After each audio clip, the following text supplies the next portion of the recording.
It is 1997. Vince McMahon is staring at the ratings every single week and watching his company lose. The World Wrestling Federation is still a train wreck. But for the first time in years, it feels like a train that might actually be heading somewhere good. This is the story of the most transformative year in wrestling history. A year that began with the company on the verge of collapse and ended with the birth of an entirely new era. A year defined by betrayal, reinvention, and one moment in Montreal that changed professional wrestling forever. The Royal Rumble took place on January 19, 1997, at the Alamodome in San Antonio, Texas. The venue was massive, capable of holding over 70,000 fans. The official attendance was announced as 60,477, making it the largest crowd in Royal Rumble history up to that point. But behind those impressive numbers was a more complicated reality. According to reports from the time, only around 48,000 of those tickets were actually paid admissions. Thousands of seats were given away for free, with some tickets reportedly going for as little as $5 to $7. The World Wrestling Federation was desperate to fill a stadium, even if it meant papering the house. The undercard did the company no favors. Hearst Helmsley defended the Intercontinental Championship against Goldust in the opening match, and while both men would become legends in their own right, at this point in their careers, neither had developed the skills or characters that would define them later. The match fell flat. Hunter was still a mid-card heel with an aristocratic gimmick, years away from becoming Triple H Goldust, who had debuted as one of the most provocative and interesting characters of 1995, was already beginning to flounder as the company struggled to find new directions for him. Ahmed Johnson faced Farooq in a match that suffered from a complete lack of chemistry. Johnson had the physique and the power moves, but his in-ring work was sloppy and unmotivated. The match ended in a disqualification, a finish that satisfied nobody. The post-match segment was actually more memorable than the match itself, as Johnson threw one of the Nation of Domination members through the announce table with a Pearl River plunge, demonstrating the kind of explosive strength that had initially gotten him over with fans. Then there was the six-man Lucha Libre tag match. The World Wrestling Federation had partnered with AEW, the Mexican promotion, and brought in talent including Perro Aguayo, El Canek, and Hector Garza. The idea was to appeal to the large Hispanic population in San Antonio. On paper, it made sense. In practice, it was a disaster. The American audience had no idea who these wrestlers were. There was no build, no storyline, and no reason for casual fans to care. The match received one of the coldest reactions of the entire night. But the Rumble match itself was a different story. Stone Cold Steve Austin entered at number 5 and immediately began making an impact. Less than a year earlier, he had been the ringmaster, a failed gimmick that nearly derailed his career before it started. Now he was the most electrifying performer in the company. He sat on the top rope between eliminations, checking an imaginary watch on his wrist, signaling his impatience and arrogance in a way that made 60,000 fans pay attention. The final stretch of the Rumble featured Austin, Bret Hart, The Undertaker, and Vader, along with the fake Diesel, a stand-in for Kevin Nash who had left for WCW. These were legitimate main event talents, and the match built toward a controversial finish that would define Austin's character. The referees were distracted by a brawl between Mankind and Terry Funk on the arena floor. While they tried to break up the fight, Bret Hart threw Austin over the top rope. It should have been an elimination, but the referees never saw it. Austin slid back into the ring, eliminated Undertaker, eliminated Vader, and then threw out an unsuspecting Bret Hart from behind.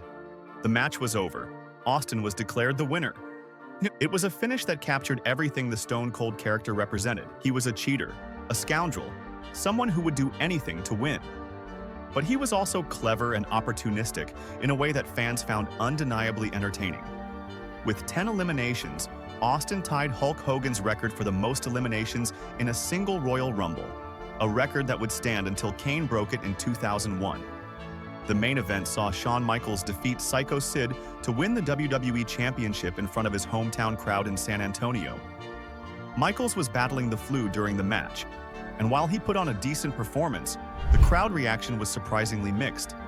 Sid had actually been outdrawing Michaels at house shows, and the writing was on the wall about who the fans were responding to. The celebration was short-lived anyway, as Sid attacked the new champion after the match, powerbombing him through the announce table in a segment that foreshadowed problems to come. On the following night's Raw, an angry Bret Hart came to the ring and demanded he be declared the winner of the Royal Rumble. He accused the officials and Austin of robbing him of his WrestleMania title shot. He threatened to quit. This was the beginning of Bret Hart's slow heel turn, a character evolution that would culminate in one of the greatest matches of all time. But the real bombshell came on February 13, 1997, on a special episode called Thursday Raw Thursday, broadcast from Lowell, Massachusetts. Shawn Michaels walked to the ring in street clothes and delivered a promo that has become infamous in wrestling history. Michaels announced that he was vacating the WWE Championship. He cited a severe knee injury and said that doctors had told him the damage might be career-ending. He spoke about losing his passion for the business. And then he delivered the line that would define the moment forever. He said that over the last several months, he had lost a lot of things, and the biggest thing he had lost was his smile. To the fans watching at home, it seemed like a heartbreaking tragedy. Here was the WWE's golden boy, the Heartbreak Kid, forced to give up his championship due to injury. The sympathy was immediate and widespread, but backstage, the reaction was very different. Bret Hart was reportedly furious. The plan had been for Bret to defeat Michaels at WrestleMania 13 and reclaim the WWE Championship. This was supposed to be Bret's reward for agreeing to lose to Michaels at WrestleMania 12 the previous year. According to Hart's autobiography and numerous interviews, he believed Michaels was faking or exaggerating the injury specifically to avoid losing to him. The skepticism was fueled by Michaels' remarkably quick recovery. Despite claiming the injury might end his career in February, Michaels returned to the ring in May, just 3 months later. He never underwent major reconstructive surgery. He simply did rehabilitation and came back. For those who doubted him, this confirmed their suspicions that the lost smile was nothing more than an elaborate excuse. Regardless of the truth, Michaels' departure threw the WWE into chaos. WrestleMania 13 was weeks away, and they had no main event. The championship was vacant. The entire creative direction of the company had to be rewritten on the fly. The solution was In Your House Final Four, held on February 16, 1997, at the UTC Arena in Chattanooga, Tennessee. The main event was a four corners elimination match for the vacant WWE Championship, featuring Bret Hart, Stone Cold Steve Austin, The Undertaker, and Vader. The match had originally been conceived to settle the controversy over the Royal Rumble finish and determine a #1 contender. Now it was for the title itself. The undercard featured Hearst Helmsley defending the Intercontinental Championship against Rocky Maivia, who was still months away from becoming The Rock. It also featured the WWE debut of Chyna, who accompanied Helmsley to the ring and immediately established herself as a physically imposing presence, unlike anything the WWE had seen before. But the main event was the star of the show. The Four Corners match was intense, physical, and bloody in a way that WWE matches rarely were at this point. This was revolutionary after years of the so-called New Generation era, where main event matches had become increasingly dull and predictable. Here was something that felt dangerous and unpredictable. Bret Hart won the match and the WWE Championship. It should have been the culmination of a year-long story. It should have been a moment of triumph. Instead, it was the beginning of the most chaotic title picture in company history. The very next night on Raw, Bret Hart lost the championship to Sycho Sid. In one day, Bret went from triumphant champion to former champion. This kind of rapid title change would become an Attitude Era trademark and one of its worst habits. The championship became a prop to be traded back and forth rather than a prize worth fighting for. On the March 17th edition of Raw, Hart and Sid faced off in a steel cage match for the title. Sid won after interference from both Stone Cold Steve Austin and The Undertaker. The title continued to change hands at a dizzying pace. WrestleMania 13 took place on March 23, 1997, at the Rosemont Horizon in Rosemont, Illinois.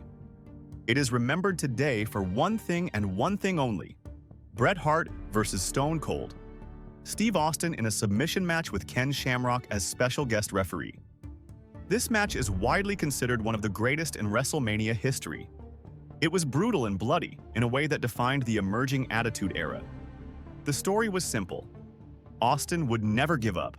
No matter how much punishment Bret inflicted, no matter how much blood Austin lost, he refused to submit.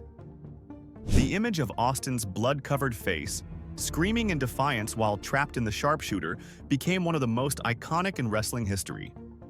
The finish saw Austin pass out from the pain, rather than tap out. Technically, Bret Hart won the match. But in losing, Austin became a hero. His refusal to quit, his sheer toughness in the face of defeat, turned him into something larger than a typical wrestling character. This was the moment Stone Cold Steve Austin became a main event star. But there was a second turn happening simultaneously. After the match, with Austin lying unconscious in the ring, Bret Hart attacked him further. He continued to assault an already beaten man. The fans, who had been cheering for Bret throughout his career, began to boo.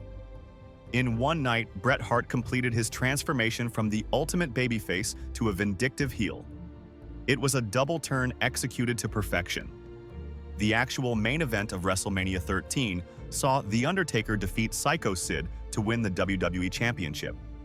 The match itself was forgettable, nowhere near the quality of Hart versus Austin. But it established Undertaker as the champion heading into the spring, bringing some stability to a title that had changed hands far too often in recent months.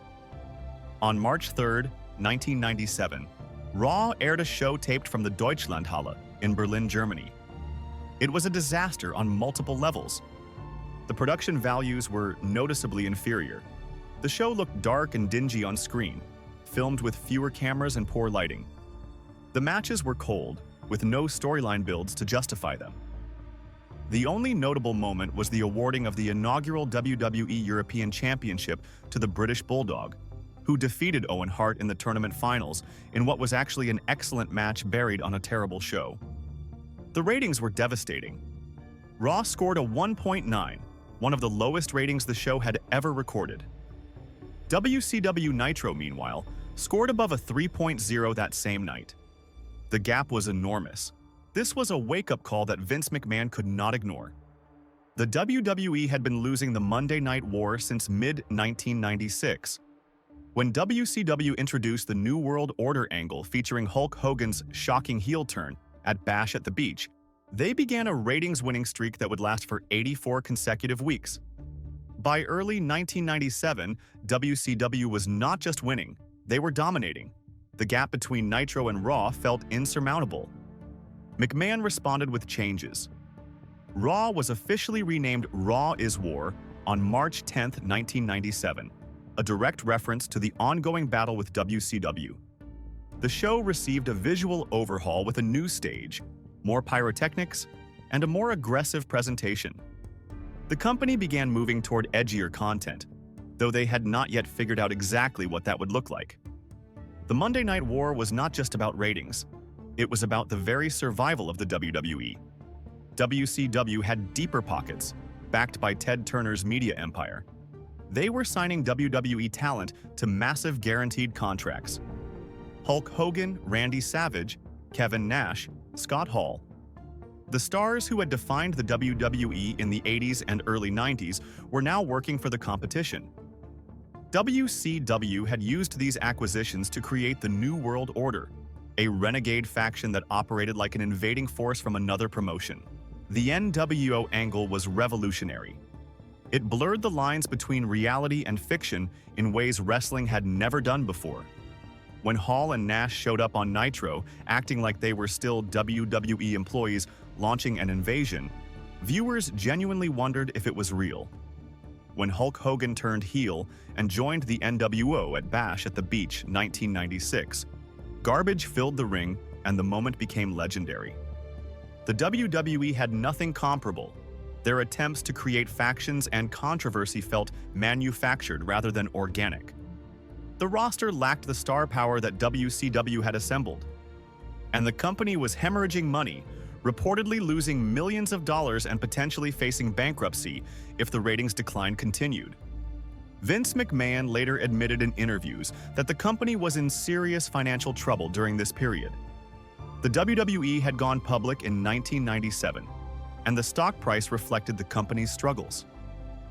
Every week that Nitro beat Raw in the ratings was another week that advertisers questioned whether the WWE was worth their investment. One experiment during this period was the ECW invasion. In February 1997, Jerry Lawler began attacking Extreme Championship Wrestling on WWE television, challenging them to come to the WWE and prove themselves. ECW wrestlers including Taz, Sabu, Tommy Dreamer, and the Sandman began appearing on Raw, along with ECW owner Paul Heyman. The idea was borrowed directly from the NWO concept that was working so well for WCW. Present ECW as outsiders invading WWE, create chaos and unpredictability, and hopefully capture some of that same energy. But the execution was deeply flawed. The biggest problem was that casual WWE fans had no idea who these people were. ECW was a cult phenomenon, beloved by hardcore wrestling fans but unknown to mainstream audiences. The invasion storyline assumed viewers understood ECW's reputation for extreme violence and unpredictability. Most viewers did not. They saw a bunch of strangers attacking WWE wrestlers and had no context for why they should care. Backstage, the angle created friction as well. WWE talent resented losing television time to a bunch of outsiders. Rob Van Dam reportedly walked out over how ECW was being portrayed. The angle fizzled with no real payoff, leaving audiences confused about what they had just witnessed. According to reports, McMahon even loaned ECW around $1 million to help keep them financially afloat during this period. This was a surprising amount of money from a man whose own company was allegedly in serious financial trouble. But McMahon recognized that ECW's edgy style was pointing toward the future of the business, even if this particular experiment failed to capture it. By mid-1997, it was clear that Vince McMahon had been watching WCW closely. Suddenly, the WWE was flooded with factions, an obvious attempt to replicate the success of the NWO. Los Boricuas was a Puerto Rican gang led by Savio Vega. The Disciples of Apocalypse were bikers led by Crush. The Nation of Domination, led by Farooq, was styled as a black militant group. The Hart Foundation was a pro-Canadian faction built around Bret Hart's heel turn. And then there was Degeneration X. Most of these factions were deeply uncool compared to Hulk Hogan's band of rebels on the other channel. The gang war concept led to endless multi-man brawls that killed crowd heat and went nowhere creatively. But Degeneration X was different. Degeneration X, consisting of Shawn Michaels, Triple H, and Chyna, with Rick Rude as an occasional associate, managed to capture something genuine. They were funny, irreverent, and rebellious in ways that felt authentic rather than manufactured. The crotch chops, the catchphrases, the deliberately crude humor. It all worked because it felt like real people pushing boundaries rather than corporate-approved edginess. DX also gave Shawn Michaels an outlet for his real-life bad attitude. By 1997, Michaels had developed a reputation as one of the most difficult people in the company. He was part of the Clique, a backstage faction that wielded enormous influence over booking decisions.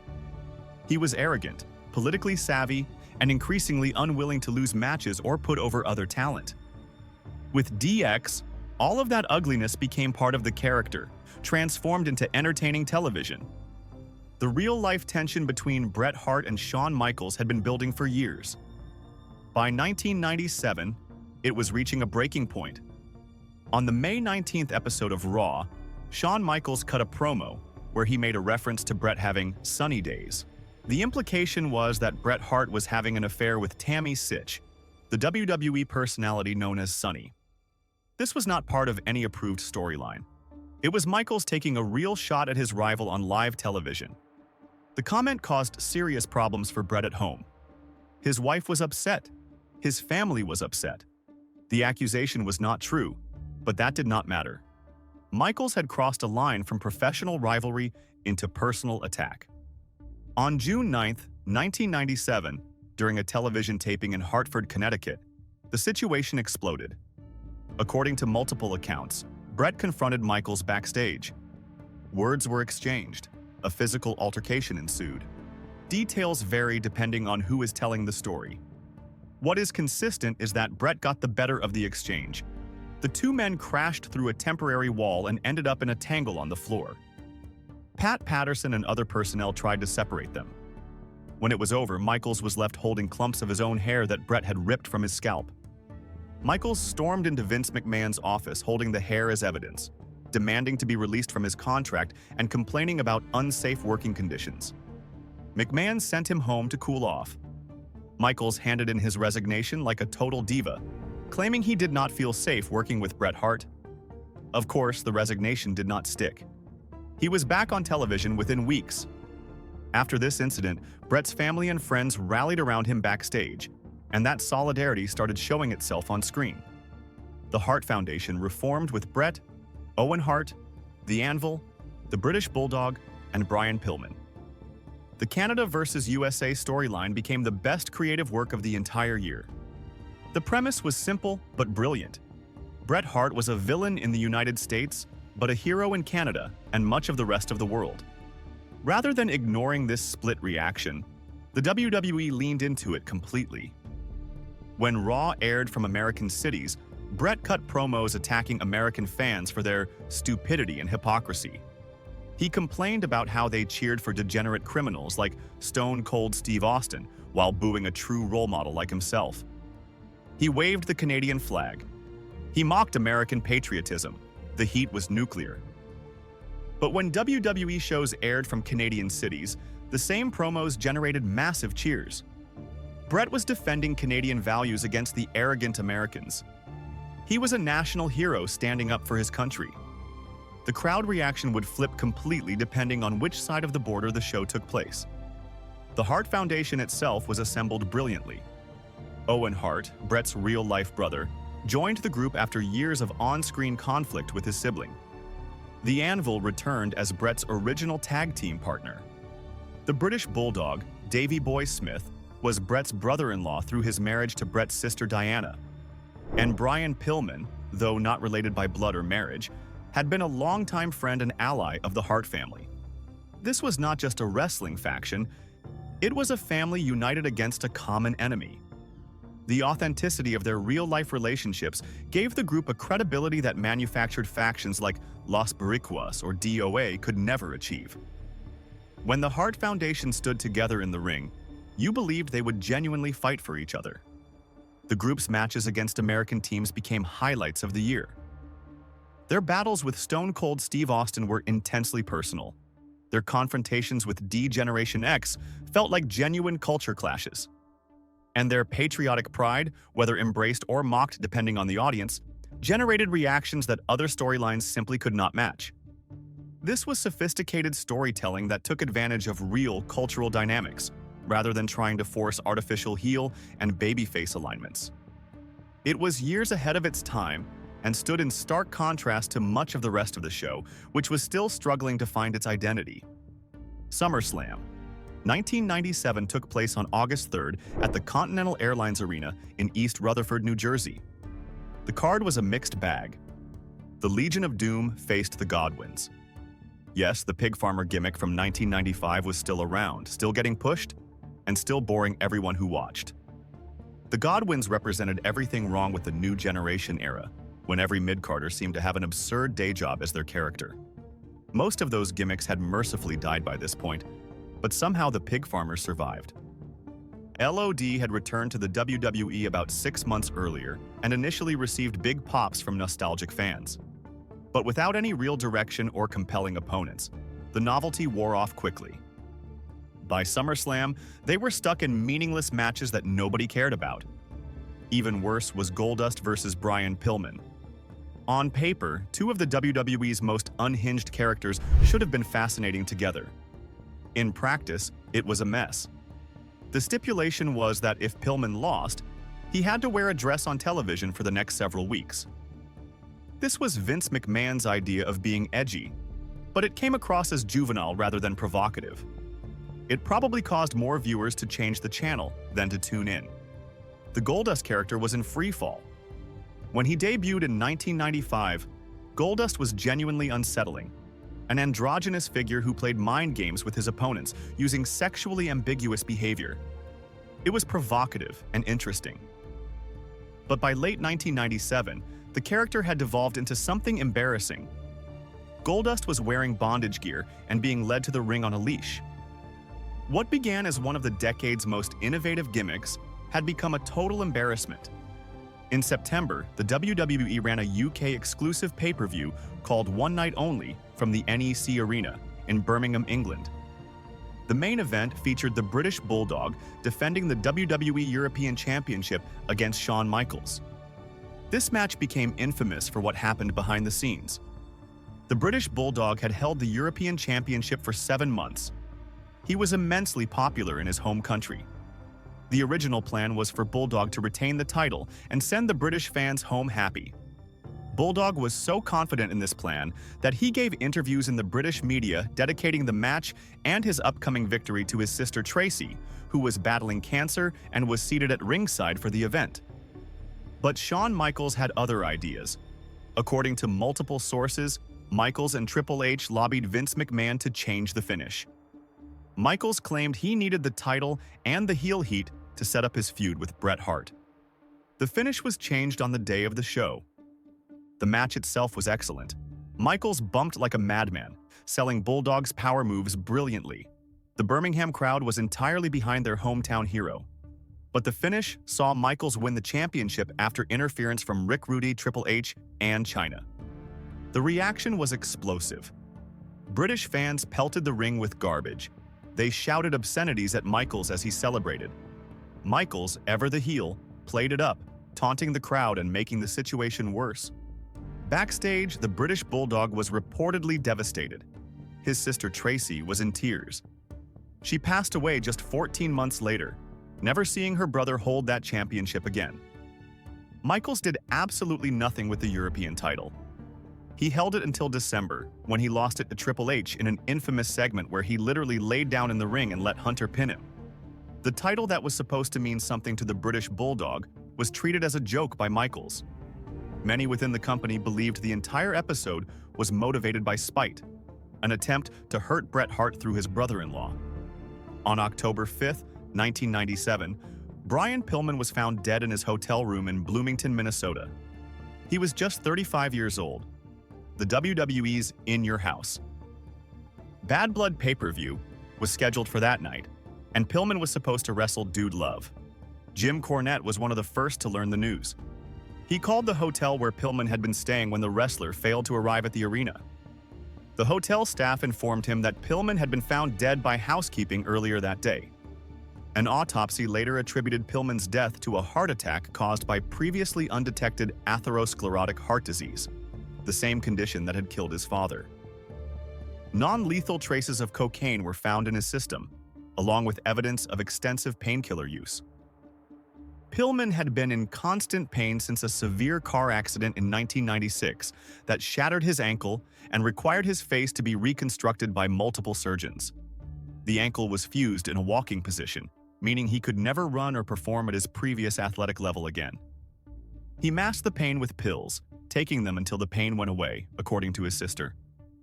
The pay-per-view went ahead as planned. Bad Blood is remembered today primarily for 2 reasons: the debut of Kane and the first ever Hell in a Cell match. The Hell in a Cell structure was a massive steel cage that enclosed not just the ring but the entire ringside area. It was 16 feet tall and weighed over 2 tons. The concept was simple: create a structure so intimidating that it would elevate any match contested inside it to something legendary. The match between Shawn Michaels and The Undertaker delivered on that promise. For nearly 30 minutes, the 2 men brutalized each other inside the cell. The Undertaker dominated much of the match, throwing Michaels around like a rag doll and demonstrating why he was considered the most feared competitor in the WWE. Michaels bled profusely from a camera shot to the head. The violence was intense and sustained in a way that WWE matches rarely achieved. But the most memorable moment came at the end. The lights in the arena went red. Paul Bearer appeared on the stage, and from behind the curtain emerged a figure in red and black, massive and imposing, with a mask covering his face. This was Kane, Glenn Jacobs had been with the WWE for years under various failed gimmicks, including Isaac Yankem DDS, an evil dentist, and Fake Diesel, a knockoff of Kevin Nash after the real Diesel left for WCW. Neither character connected with audiences, but Kane was different. Kane was the Undertaker's long-lost brother, supposedly killed in a fire that Undertaker himself started. The supernatural backstory gave the character immediate depth and a built-in rivalry with one of the company's biggest stars. Kane ripped the cell door off its hinges, entered the ring, and delivered a tombstone piledriver to The Undertaker. This allowed Michaels to crawl over and make the pin. Once again, the WWE champion escaped without doing a clean job. Once again, a screwy finish protected the man at the top. But the debut of Kane was the real story. Here was a character with genuine mystique, a physical presence that could not be ignored, and a storyline connection to an established main eventer. Kane would go on to become one of the most enduring characters in WWE history, still appearing on programming nearly 3 decades later. The following night on Raw, Vince McMahon interviewed Brian Pillman's widow, Melanie, live on television. The segment was deeply uncomfortable. Melanie was clearly grief-stricken and struggling to compose herself. McMahon kept pushing questions about drug use, even though the toxicology report had not yet come back and would later show that drugs were not the cause of death. The interview was voted most disgusting promotional tactic in that year's Wrestling Observer Newsletter Awards. Mick Foley later said that no grieving widow should be interviewed on live national television, regardless of whether she agreed to it. The segment exemplified McMahon's desperation for ratings, his willingness to exploit tragedy for content. And then came November 9th, 1997. Survivor Series. Montreal. The moment that changed everything. Bret Hart was the WWE champion, but he was leaving for WCW. Vince McMahon had told Bret that the company could no longer afford his contract and advised him to take the WCW offer. Hart agreed, but there was one problem.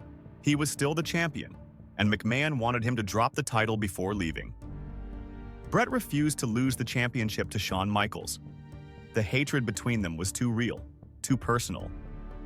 Bret had reasonable creative control in his contract and argued that he should not be forced to lose to his enemy in his home country of Canada. Various alternatives were discussed. Maybe Bret could lose to someone else. Maybe he could vacate the title. Nothing was resolved.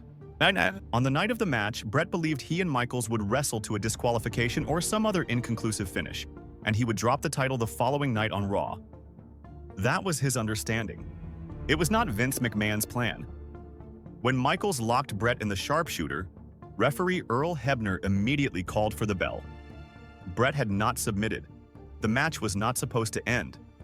But the bell rang anyway, and Shawn Michaels was declared the new WWE champion. Bret Hart immediately realized what had happened. He spat in Vince McMahon's face at ringside. After the cameras stopped rolling, he destroyed television equipment in the ring. And backstage, he punched Vince McMahon in the face, giving him a black eye. Triple H later claimed that he had no idea the Screwjob was going to happen. This was proven to be a lie. Multiple participants have since confirmed that key members of DX were fully aware of the plan.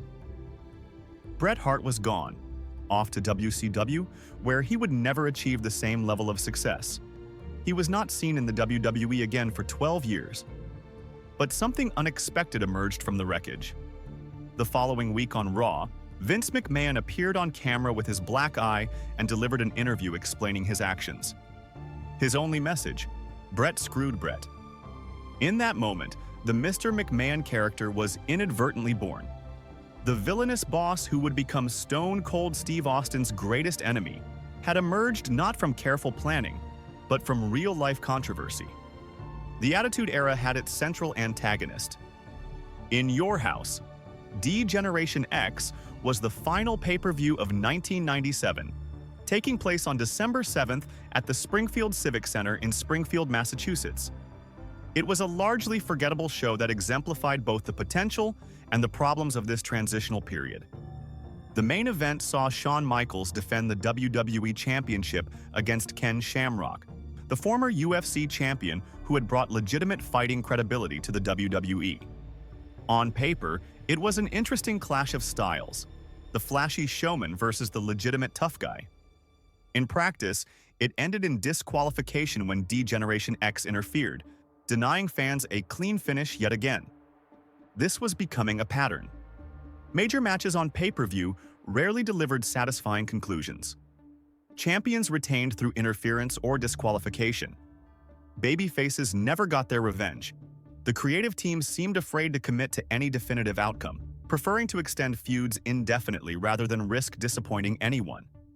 The undercard featured the New Age Outlaws, Road Dogg, and Billy Gunn, who were beginning to develop the charismatic personas that would make them one of the Attitude Era's most popular tag teams. It featured Jeff Jarrett, still years away from becoming a main event player. It featured the continued decline of mid-card acts, who had never found their footing in a changing landscape. But looking back, 1997 was the year everything changed.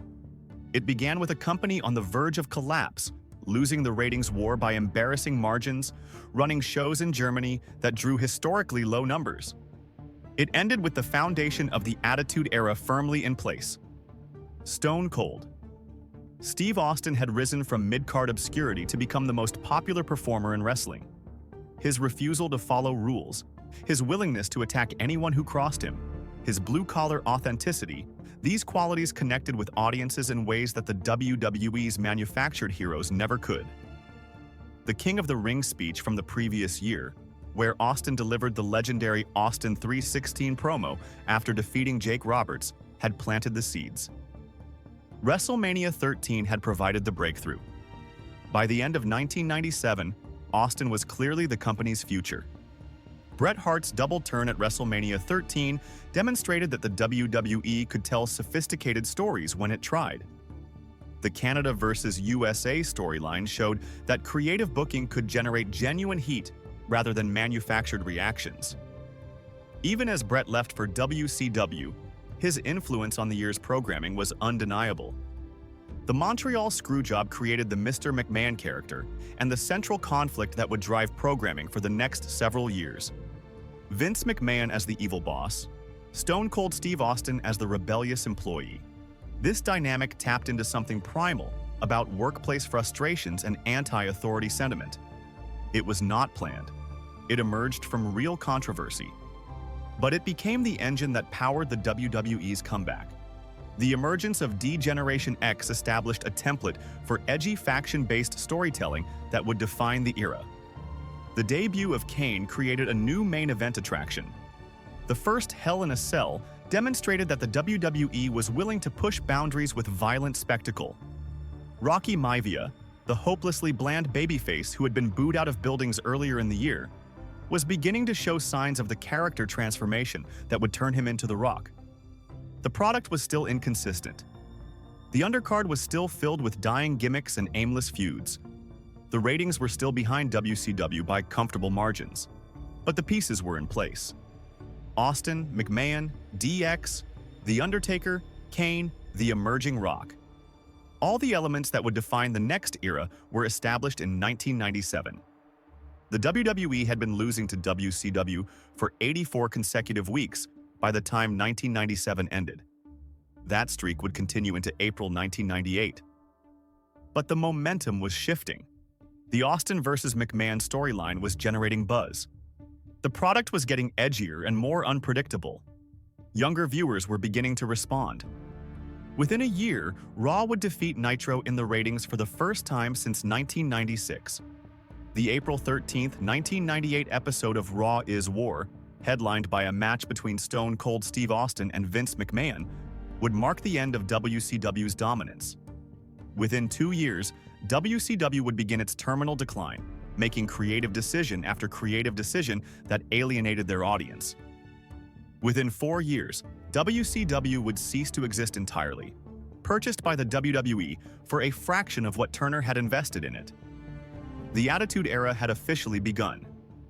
After years of cartoon characters and sanitized family entertainment, the WWE was embracing adult themes, mature storylines, and anti-hero protagonists. Professional wrestling would never be the same. 1997 was the year the old WWE died and the new one was born. It was messy and chaotic and often uncomfortable to watch, but it was necessary. Without the failures of early 1997, there would have been no desperation. Without the desperation, there would have been no willingness to take risks. And without those risks, Stone Cold Steve Austin would have remained a mid-carder, Vince McMahon would have remained an announcer, and the greatest boom period in wrestling history would never have happened. The train wreck was heading somewhere good after all. For those who lived through it, 1997 was exhausting and exhilarating in equal measure. It was a year of endings and beginnings, of heroes becoming villains and villains becoming legends. The WWE that existed on January 1st, 1997, bore little resemblance to the company that existed on December 31st. And the transformation was only just beginning. Like and subscribe for more 90s wrestling documentaries. Until next time.